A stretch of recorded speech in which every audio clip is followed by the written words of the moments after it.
Hey, what's up everybody, Junny here in the gi. We're going to do some gi technique and I'm excited to show you guys. Before we start, I wanted to say that Cruz Combat has launched the Junny Ocasio Sith collection. I'm super excited about it because I'm a huge Star Wars fan. And the gear is made to be very simple, not in your face with any logos. So if you're a fan of mine, you can go in the description below and you can see the link there and you can get some awesome gear that is like Star Wars affiliated. Cruz Combat makes really good gear.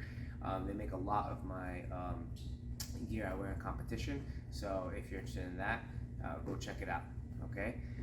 Also, don't forget to always go buy my Instructionals that are always on sale. I just came out with reverse del Riva and Nogi, and today we're going to cover some topics of how to do a guard pull, but it's very similar to my newest instructional that is conceptual and instructional from Nogi to gi, and what's the similarities and how you shouldn't be scared to be training both. Okay, so we're gonna take a look at a basic guard pull. Okay, this is what usually you see, right? He's here. We'll just say he has one foot back because usually I go with the foot, he goes back. Okay, I grab a sleeve, I grab a collar, I step on the ground, I get my foot on his hip, and I open. And this would be like your basic guard. Okay. What you see here is okay, right? So there's a couple things.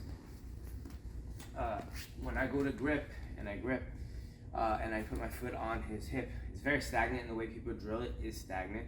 So like I don't like to teach things like this, but ideally I grab a sleeve, I grab a collar, and I pull onto the side that I have the sleeve on. I can pull onto the other side, but I take the chance that he swats my leg out the way. So that can look like if I go like this, he'll just pass right out the way. What I want to do is I want to get a grip, and a grip, especially if we're up close. This doesn't tend to happen in the lighter divisions or lighter weights. That was an amazing sound. That was beautiful. It doesn't happen in the lighter divisions too much. What really happens is the heavier divisions we fight here. But once in a while we get here. So again, sleeve control, collar control, and then foot on the hip. Usually it's the side of the sleeve. One thing you want to, when you're practicing this, or when you actually want to pull, you want to always try to, like, when they try to grip you, we grip and then go for your pull, versus kind of just going here. I can do it here as well. If I go here, I like to grab the tricep grip so I can control and manipulate, okay? And another thing is that we want to move him, right? So I don't ever want to pull stagnant. And though what I just showed you is kind of like a basic, okay, I pull, I sit, but that's a general look at it. The way I'm looking at it here is I'm gripping whether it's sleeve or tricep. If he's gripping me, most likely I'm gripping the tricep, because if I do want to do a takedown, it would be a little bit more open. When I go here, I need to move him around a little bit and then move and pull in space. I don't want to be stagnant. I want him to be nervous about a couple things. Move, boom, move, and then oh. Okay, now come around to the side. Now, notice when I opened, my right leg opened up. The reason why my right leg opened up was because a lot of people pull square, and then Santi could just do like a little jump to, and he ends up on the side. When I open and pull like this, when he tries to jump, it'll be very hard for him to jump, and then I could already start getting my attack going whenever I like. Okay, so I always open. The other hip has to open up. Why?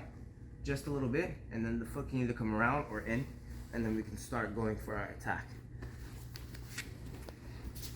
So I grip him here, grip him. Maybe I even reach for a takedown so he pulls his leg back, and then I pull. Okay.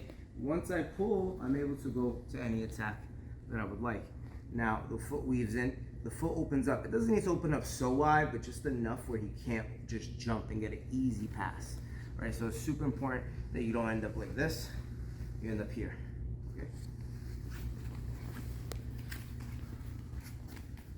So I'm here, I'm gripping, and remember, this is us gripping at the same time. But if we were really here, when he goes to grip me, I actually want to take this off me, or I want to stop him, or if he does grip, I want to pop it off, re-grip and grip, and then keep my head into his head and then start going for a pull.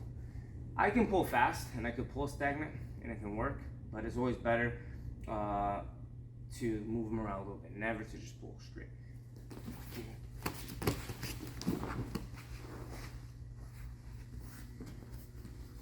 So the difference between that is just 1, 2, here, pull. It's okay. Might work. The guy's just not paying attention to jiu-jitsu. Okay. If he's working here, he needs to be worried about other things. And then we get a very nice guard pull. So not being stagnant, getting the pulling on the side of the sleeve, collar control is necessary, and just being aware that when you pull, to open up your hip a little bit, so that when he jumps over, he won't have the time to jump over and you can get right to your attack. Okay, super simple, but again, super simple done the right way is super effective.